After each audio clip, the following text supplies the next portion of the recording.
Good day. My name is Kenrick Sanderson. I am Patrice's younger brother, the one that followed directly behind him, also known as son. Right. So, I'm here also to clarify a lot of things that's going on with Patrice and what she's betraying to the public.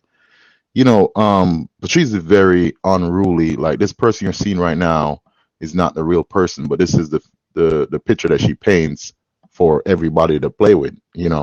I grew up with her until she moved out twice, but when she finally moved out when she was in her teens was the main time when she left, right? And we lived together. Patrice's father used to drive taxi. He used to have his money in the house. You know what I'm saying? And I used to take his silver, 20 cents, 30 cents to buy bug juice and suck for me and her and all this stuff. Patrice is portraying that, oh, it was boiling with her father when really Patrice took the man money. You know what I'm saying? She took the man money and brought all her friends to Coney Park. And the man came home. The man literally beat me up that day to have me tell him. And I was like, I didn't take your money.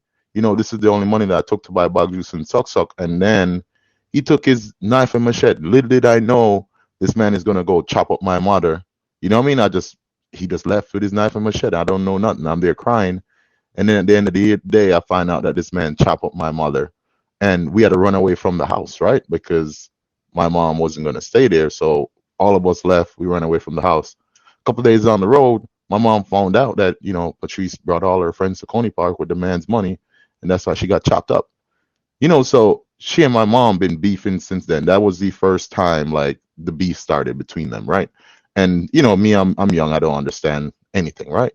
So what I'm telling you, over the years, Patrice done a bunch of stuff like that.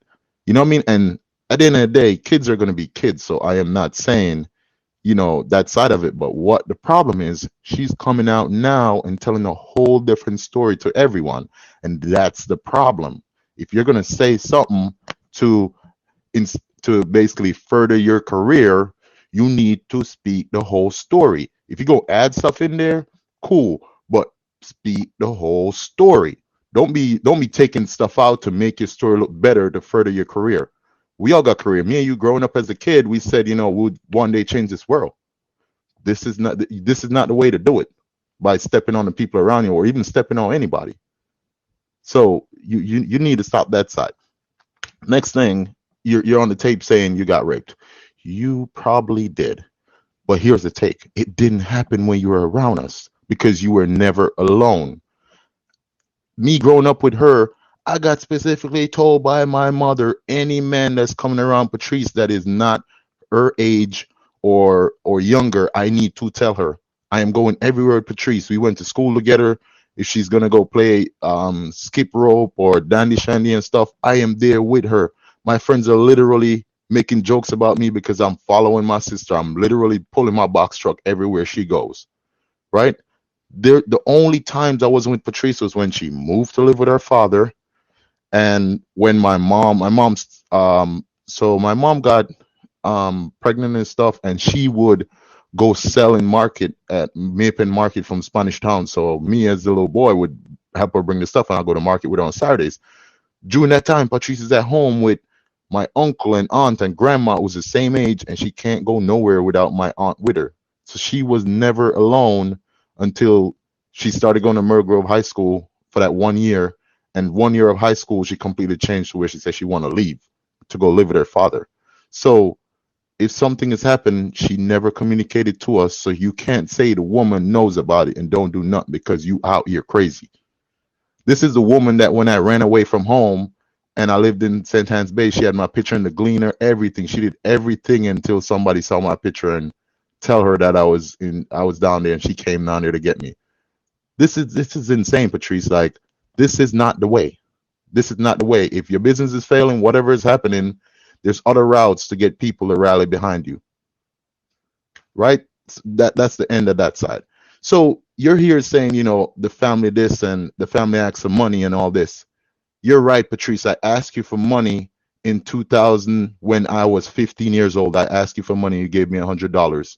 And then the next day, you told your friends about Oh, me give money because his mother can't give money. Yes, that was the last time I asked you for money in 2000 when I was 15. So you need to tell the whole story. Don't be saying that I'm a chief in the United States Navy. I make 10,000 US a month. What am I doing asking for money right now? Stop it. You need to stop it. Like this whole thing that you're charading, saying the family's asking, nobody talks to you because you don't know how to talk to people. It's not that people asking you for money. You don't know how to talk to people. Period. I seen that. I used to work with you at Bars to Go, and I seen a lot of people come and go, and they literally want to beat you. You see what I'm saying? Because you don't know how to talk to people. You don't know how to lead people. All you do is going around make a bunch of noise. So you need to really look at this whole thing here because you're selling a picture to the corporate people, but they don't know the real you, and they'll actually respect you a lot more if you don't fabricate a bunch of story.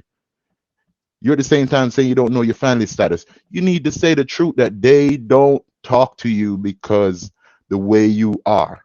And all of us are all successful people. None of us out here begging you no money. So don't be disrespectful.